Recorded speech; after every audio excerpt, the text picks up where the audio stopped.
대한민국의 조용기 목사님을 소개합니다. 저는 여러분과 함께 하나님께 복받는 삶을 위하여라는 제목으로 말씀을 나누겠습니다. 두 사람이 함께 걸어가거나 함께 일하려면 서로를 이해하고 어느 정도 뜻이 맞아야지. 뜻이 맞지 않으면 함께 걸어가거나 함께 일할 수가 없습니다. 더구나 한 남녀가 결혼하여 한 가정을 이루고 살기 위해서는 상당히 감정과 뜻이 일치해야 합니다. 뜻이 맞지 아니하여 밤낮 충돌하고 싸우게 되면 결국 헤어지게 됩니다. 이처럼 하나님과 인간이 함께 거하고 살며 일하기 위해서는 말할 필요 없이 하나님의 마음과 인간의 마음이 맞아야만 하는 것입니다. 그런데 하나님께서는 절대 전지 전능 온전하신 분으로서 어리석은 인간의 생각과 뜻에 하나님의 생각과 뜻을 일치시킬 수는 결코 없습니다. 인간이야말로 깨어지고 낮아져서 하나님의 뜻을 알고 하나님의 뜻을 쫓아 자기의 마음과 뜻을 순복시켜야만 하는 것입니다. 그러기 위해서는 우리는 하나님의 뜻을 알려고 부단히 노력해야만 합니다. 우리가 복스럽고 성공적인 삶을 살기 위해서는 첫째, 하나님의 결정적인 뜻이 무엇인지 알아야 됩니다. 그런데 하나님의 뜻을 어떻게 알 수 있을까요?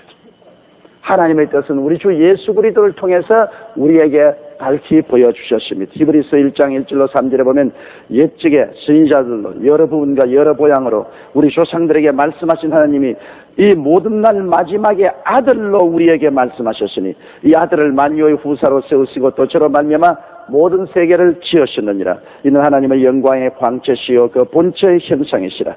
그 능력의 말씀으로 만물을 붙드시며 죄를 정결케 하는 일을 하시고 높은 곳에 계신 위엄의 우편에 앉으시니라고 말씀하셨습니다.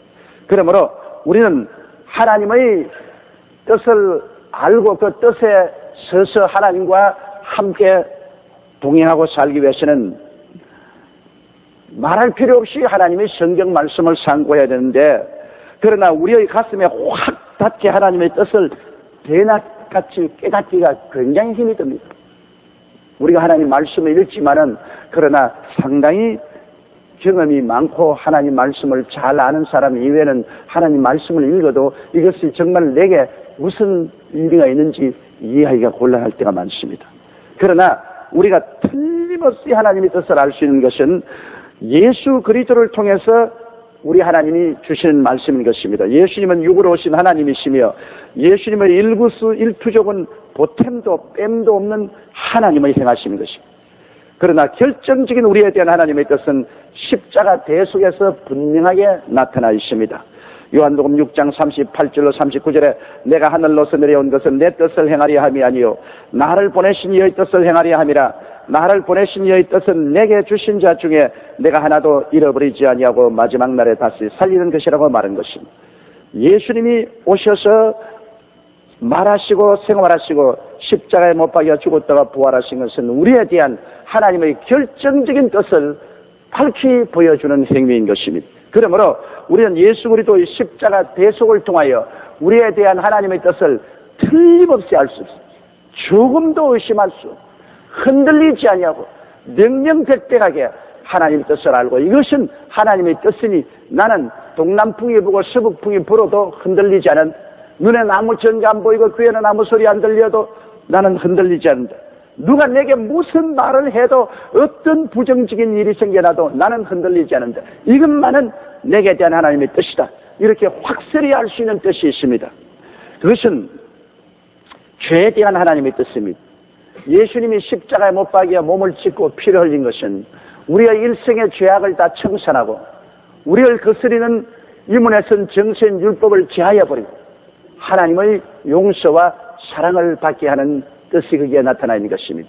그렇기 때문에 예수 그리스도의 십자가의 보혈을 의지하면 난 절대로 정죄받지 않고 용서와 사랑을 받게 되고 의를 얻게 된다는 이 사실을 우리가 분명히 알아야 되는 것입니다. 그러므로 십자가의 보혈을 통하여 내가 용서와 구원을 받는 것은 하나님의 절대적인 뜻이라는 것을 알아야 되는 것입니다.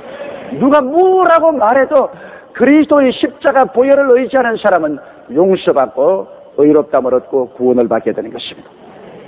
마귀가 와서 어떻게 너는 자격이 없고 너는 구원받을 아무런 자신이 없는 사람이라고 말할지라도 그 말을 믿을 필요가 없습니다. 하나님이 절대적인 뜻은 내가 예수 그리스도의 보혈을 의지할 때 일생의 죄가 용서받고 구원받는 것입니다. 이 하나님의 뜻은 저 하늘이 무너지고 이 땅이 꺼져도 1.1핵도 변할 수 없습니다. 흔들리지 않은 하나님의 뜻입니다. 이 하나님의 뜻을 여러분이 확실히 알고 흔들리지 않고 거기에 서야만 되는 것입니다. 또한 세속에 대한 하나님의 뜻입니다. 예수님의 보혈의 능력으로 세상과 마귀를 쫓아내고 천국과 성령의 거룩함이 내 속에 임하는 것이 하나님의 뜻입니다. 이것도 흔들리지 않은 뜻입니다. 예수 그리스도의 보혈을 의지하면 마귀가 쫓겨나가고 세상이 쫓겨나가고 내 속에 성령과 천국이 임하여 내가 거룩한 삶을 살게 되는 것, 이거 하나님의 흔들리지 않은 뜻인 것입니다. 여기에는 조금도 보탤 필요도 없고 뺄 필요도 없습니다. 하나님의 뜻은 우리가 성령 받고 거룩하게 되고 하늘나라가 임하여서 하늘나라의 영광과 능력으로 사는 것입니다. 이렇기 때문에 여러분은 이 문제에 관해서 조금도 흔들리면 안 됩니다. 세속이 아무리 여러분을 둘러 진치고 여러분이 세상의 소용돌이 속에 살아도 내가 예수 그리스도의 보혈을 의지하면 내 속에는 천국과 성령이 임하여 있는 것이 하나님의 뜻이다. 나는 조금도 흔들리지 않는다. 그러면 마귀가 아무리 왔으나 여러분을 넘어뜨리지 못하는 것입니다. 슬픔과 질병에 대한 하나님의 뜻도 너무나 분명합니다. 주께서 우리의 슬픔을 친히 짊어지시고 우리 병을 담당하신 것을 우리는 너무나 잘 압니다. 여러분, 우리가 슬픔에 짓눌려 있는 것 하나님 뜻 아닙니다. 슬픔에서 노연함 받고 예수 그리스도의 기쁨으로 체험을 입는 것은 하나님의 진실한 뜻입니다. 우리가 질병에 짓눌려서 우리의 삶이 시들어가는 것 하나님 뜻이 아닙니다. 하나님은 우리가 건강을 얻고 활달하게 사는 것이 하나님의 뜻입니다. 예수님의 일생을 통해서 하나님은 우리가 치료받는 것이 뜻이라는 것을 분명히 보여주십니다. 예수님은 그 사역의 시작부터 마지막 끝날 때까지 병든 자를 고치고 귀신을 쫓아내셨습니다. 이러므로 여러분, 우리가 흔들리지 않고 확실하게 알아야 할 것은 우리가 슬픔에서 노연함을 받고 질병에서 치료받아 건강을 얻는 것은 하나님의 뜻이라는 것을 타협하지 않고 우리가 믿고 알아야 되는 것입니다. 내가 병이 들어 어떻게 온몸이 아프고 혹은 암이다, 혹은 관절염이다, 혹은 종양이다, 이제는 살 수 없다고 하더라도 그것은 세상이 보고 하는 말입니다. 하나님이 보시고 하는 말이 아닙니다. 세상의 말과 하나님 말이 틀립니다. 세상의 평가와 하나님의 평가가 틀립니다. 세상은 어떻게 말할지라도 하나님이 무엇라고 말씀하시는가에 귀를 기울여야 되는 것입니다. 하나님께서는 여러분이 슬픔에서 노연함을 받고 여러분이 질병과 연약에서 치료받는 것이 하나님의 뜻이라는 것을 분명히 말씀하고 있는 것입니다. 흔들릴 수가 없습니다. 타협하지 않습니다. 눈에는 아무 증거 안 보이고 귀에는 아무 소리 안 들려도 우리는 거기에 흔들릴 필요가 없습니다. 우리는 죽은 자를 살릴 힘이 없는 것을 잊게 하시는 하나님의 뜻에 구석에 서야 되는 것입니다. 하나님의 뜻은 여러분이 그리스도의 기쁨을 얻고 하나님으로 말미암아 치료함을 받아 건강하게 사는 것입니다. 그러므로 타협하지 않은 믿음으로 힘차게 서야 되는 것입니다. 그리고 이 병마를 대적해야 되는 것입니다. 저주와 가난에 대한 하나님의 뜻도 우리는 분명히 알 수 있습니다. 아담과 하와가 가져온 저주와 가난은 예수 그리스도께서 친히 짊어지셨습니다. 가난도 예수님이 몸으로 짊어지셨고 저주도 십자가에 못 박임으로 몸으로 짊어지셨습니다. 예수 그리스도를 통해서 나타난 하나님의 뜻은 너무나 분명합니다. 그리스도께서 우리를 위하여 저주를 받은 바 되사 율법의 저주에서 우리를 속량하였으니 이런 기록된 바 나무에 달린 자마다 저주하려는 자라 하였습니다. 이런 그리스도 예수 안에서 아브라함의 복이 이방인에게 미치게 하려 함이라. 이건 누가 거부하겠습니까? 누가 부인해요? 너무나 명명백백한 하나님의 뜻입니다. 예수 그리스도의 은혜를 너희가 알거니와 저가 부유하신 자로서 너희를 위하여 가난하게 되시면 저희 가난하심으로 인하여 너희를 부유케 하려 하심이라. 이 말씀도 누가 부인하겠습니까? 저 하늘이 무너지고 이 땅이 꺼져도 1.1핵도 변할 수 없지 않습니까? 이 말씀에 우리는 붙겠습니다. 어떠한 환경이 다가오더라도 어떠한 역경이 다가오더라도 말씀은 말씀입니다. 말씀으로 주님이 천지와 만물을 지으셨습니다. 하나님이 그 말씀으로 만물을 붙드십니다. 그 말씀을 우리에게 주셨으니 흔들리지 않게 주의 약속 위에 우리가 설 수가 있는 것입니다. 그리고 죽음과 음부에 대한 하나님의 뜻도 분명합니다. 예수 그리스도가 부활하심으로 그를 통하여 사망과 음부를 멸하시고 그리스도 안에서 부활과 영생과 천국을 주는 것은 하나님의 흔들리지 않은 뜻입니다. 예수를 믿음으로 우리는 부활하고 사망과 음부를 이기고 영생 천국을 얻게 되는 것은 너무나 확실한 뜻입니다. 여기에 우리는 조금도 동요하지 말아야 됩니다. 여러분, 오늘날 이 땅에 살면서 나에 대한 하나님의 뜻이 무엇이냐고 여러분 묻는다면 예수 그리스도의 십자가에 몸짓고 피 흘려 대수가 쓰고 죽었다가 부활하셔서 허락하신 그 뜻은 보혈로 인친 것이요 성령으로 인친 것이요 이것은 절대로 변할 수가 없습니다. 이 하나님의 뜻을 의심하면 우리의 모든 믿음의 토대는 무너져버리고 마는 것입니다. 우리는 흔들리지 않는 믿음을 가지고 하나님 말씀 위에 서야만 되는 것입니다. 이것이 하나님의 뜻인 것입니다. 둘째로 우리가 하나님의 뜻을 분명히 알아도 하나님과의 교통이 끊어지면 안 됩니다. 하나님의 뜻을 분명히 알아도 하나님과 이견이 불일치하고 교통이 끊어지면 안 되지 않아요. 그러므로 우리 스스로의 삶이 하나님의 즐거움이 되는 하나님과 교통이 늘 계속되는 그런 삶을 살아야 됩니다. 그러기 위해서는 하나님의 계명이 자기를 늘 비춰보아야 합니다. 여러분, 하나님의 계명은 거울과 같습니다. 우리가 거울을 들여다보면 우리 몸에 흠점이 있는지 알게 되고 머리가 잘 고른지 아닌지 옷이 잘 입혔는지 아닌지 알 수 있잖아요. 우리가 계명을 늘 들여다보고서 우리의 영적인 삶의 매듭새를 늘 단정하게 해야 되는 것입니다. 야고보서 1장 23절 25절에 누구든지 도를 듣고 행하지 아니하면 그는 거울로 자기의 성인 얼굴을 보는 사람과 같으니 제 자신을 보고 가서 그 모양이 어떤 것을 곧 잊어버리거니와 자유케 하는 온전한 율법을 들여다보고 있는 자는 듣고 잊어버리는 자가 아니요 실행하는 자는 이 사람이 그 행하는 일에 복을 받으려고 하는 것입니다. 이러므로 하나님의 계명은 여러분과 나를 심판하기 위해서 있는 것이 아니라 여러분과 내가 영적으로 올바로 서 있는가 서 있지 않은가를 보여주는 거울이니까 여러분께서 늘 하나님의 십계명을 생각하고 비춰보고 여러분의 매듭새를 고치면서 살아야 하나님과 일체된 삶을 살아갈 수가 있는 것입니다. 그리고 또 기도와 묵상을 통하여 성령께서 지시하는 바에 귀를 기울여야만 하는 것입니다. 시편 1편 2절로 3절에 야훼의 율법을 즐거워하여 주야로 묵상하는 자라고 말했는데요. 하나님의 말씀을 묵상하고 성령의 인도를 늘 생각해야 되는 것입니다. 저는 저희 목회 초년에 하나님의 성령의 음성을 거역해서 고생을 많이 했습니다. 하나님의 성령께서는 제가 목회자가 되어서 목회 중심으로 사역하기를 원하십니다만 저는 부흥사가 되기를 원했었습니다. 그래서 목회자가 되는 것보다도 빌리그람 같은 부흥사가 되겠다고 생각하고 전국을 다니면서 예수 그리스도를 전도하며 부흥회를 인도하려고 했는데 도저히 부흥회가 되지 않습니다. 가는 곳마다 몸이 아프고 사람들이 별로 모여오지 아니하고 부흥회 실패했습니다. 그러나 목회는 하나님이 복을 주셔서 수많은 사람들이 구원을 받고 치료를 받고 하나님의 역사가 나타났었습니다. 제가 일찌감치 성령의 인도를 받아서 목회에만 치중했더라면 더 목회에 큰 성과를 거두었을 것인데 성령의 인도를 거역하고 자꾸 부흥사가 되려고 이름도 바울 선생을 닮아서 폴 주어라고 바울을 붙였습니다.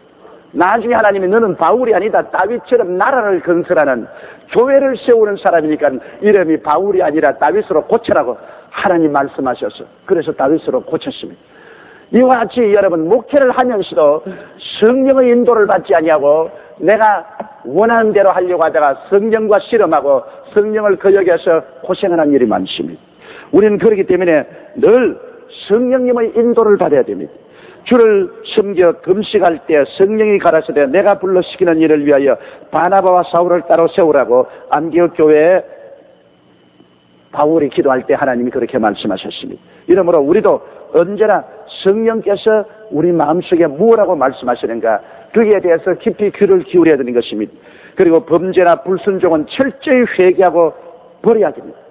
범죄하거나 불순종을 감추고 있으면 하나님과의 교통이 끊어지기 때문인 것입니다. 신명기 30장 15절로 16절에 보라 내가 오늘날 생명과 복과 사망과 화를 내 앞에 두었나니 곧 내가 오늘날 너를 명하여 내 하나님 야훼를 사랑하고 그 모든 길로 행하며 그 명령과 규례와 법도를 지키라 하는 것이라. 그리하면 내가 생존하며 번성할 것이요 또 내 하나님 야훼께서 내가 가서 얻을 땅에서 내게 복을 주실 것이라고 말한 것입니다. 그러나 불순종하면 어떻게 됩니까? 사무엘상 15장 21절로 23절에 순종이 제사보다 낫고 듣는 것이 수양의 기름보다 나으니 이는 그에 가는 것은 사수로의 죄와 같고 완고한 것은 사신 우상의 죄라는 죄와 같음이라. 왕이 야훼의 말씀을 버렸으므로 야훼께서도 왕을 버려 왕이 되지 못하게 하였나이다. 사울이 불순종할 때 하나님께서는 준엄한 심판을 내린 것입니다. 그러나 다윗은 하나님이 크게 사랑한 것은 하나님의 마음에 합한 사람이기 때문인 것입니다. 사도행전 13장 22절에 보면 다윗을 왕으로 세우시고 전가에 가라사대 내가 이새의 아들 다윗을 만나니 내 마음에 합한 사람이라 내 뜻을 다 이루게 하리라. 이러므로 우리가 복받는 삶을 살기를 원하면 하나님의 마음에 맞는 삶을 살아야 하는 것입니다. 그러기 위해서는 우리가 언제나 계명에 우리를 비추어보고 우리의 영적인 삶을 정돈하고 성령의 영성의 귀를 기울이며 범죄를 불순종을 감추지 말고 회개하고 잡아가고 하나님을 순종하는 삶을 살 때 하나님과 교통이 막히지 않게 되는 것입니다. 셋째로 우리 복받는 삶을 살리면 감사와 찬양의 생활 태도가 필요한 것입니다. 여러분 하나님은 기쁨이 없이 늘 우울한 마음을 갖고 있는 사람을 싫어합니다. 하나님은 우리가 언제나 긍정적이고 적극적이며 밝고 맑고 환한 마음을 가지고 사는 사람을 좋아하죠. 늘 침울하고 우울하며 불평하고 원망하는 사람을 싫어하는 것입니다. 하나님이 다윗을 너무나 사랑한 것은 다윗은 명랑한 사람이었습니다. 그는 늘 노래를 했습니다. 많은 시를 적었어. 슬플 때도 시를 짓고 답답할 때도 시를 짓고 즐거울 때도 찬양의 시를 지어 하나님께 영광을 돌리며 그 마음의 무거운 짐을 다 풀어버리고 명랑했습니다. 다윗은 긍정적이고 적극적인 사람입니다. 기쁨이 넘치는 사람입니다. 하나님이 내 마음에 꼭 합당한 사람이랬습니다. 그러나 사울을 왜 버렸습니까? 사울은 여러분 침울한 사람입니다. 그는 마음이 âm울하고 침울하고 미움이 많고 복수심이 많았습니다. 그렇기 때문에 나중에 사울의 가슴 속에 악신이 들어와서 그를 지배했습니다. 왜? 그 마음이 늘 우울하고 명랑하지 못하고 미움이 많고 복수심이 많으니까 야훼의 부리는 악신이 들어와서 그를 괴롭혀서 결국에 그는 파멸당하고 마는 것입니다. 그러므로 우리 하나님께서는 우리 보고 항상 기뻐하라고 명령을 하고 있는 것입니다. 데살로니가전서 5장 16절로 18절에 항상 기뻐하라. 쉬지 말고 기도하라. 범사에 감사하라. 이런 그리스도 예수 안에서 너희를 향하신 하나님의 뜻이라고 말씀하고 있는 것입니다. 하나님은 성도의 찬양을 기뻐하십니다. 하나님은 감동적인 분위기를 좋아하시는 것입니다. 여러분 분위기가 아주 âm울하고 침울하면 하나님이 역사하지 않습니다. 이스라엘의 찬양 중에 거하시는 하나님이라고 하는데 찬양을 아름답게 드려 좋은 분위기를 만들면 하나님께서 임하시는 것입니다. 우리가 왜 성가대가 찬양을 부르게 합니까? 성가대가 찬양을 불러서 하나님이 와서 역사하도록 분위기를 만드는 것입니다. 우리 성도 여러분이 하나님 앞에 예배하고 찬양을 하면 그 찬양이 향기가 되어 하나님께 올라가서 하나님이 와서 임재하실 수 있는 분위기를 만드는 것입니다. 하나님은 분위기를 기뻐하고 즐거워하시고 흠령하시는 분이신 것입니다. 시편 22편 3절에 이스라엘의 찬송 중에 거하시는 주여 주는 거룩하나이다. 그러므로 우리가 찬양을 불러서 하나님을 임하실 수 있도록 환경을 만들어야 됩니다. 솔로몬 성전 헌당 때 온갖 악기와 레위 자손들의 노래 속에 하나님이 하셨습니다. 나팔과 재금과 모든 악기를 울리고 노래하는 자들이 소리 높여 야훼를 찬송할 때 야훼의 전에 구름이 가득한지라 제상이 그 구름으로 인하여 능히 서서 섬기지 못하였으니 이런 야훼의 영광이 하나님의 전에 가득함이라고 말한 것입니다. 이렇기 때문에 언제나 큰 부흥이 일어났을 때는 굉장한 찬양의 역사가 일어난 것입니다.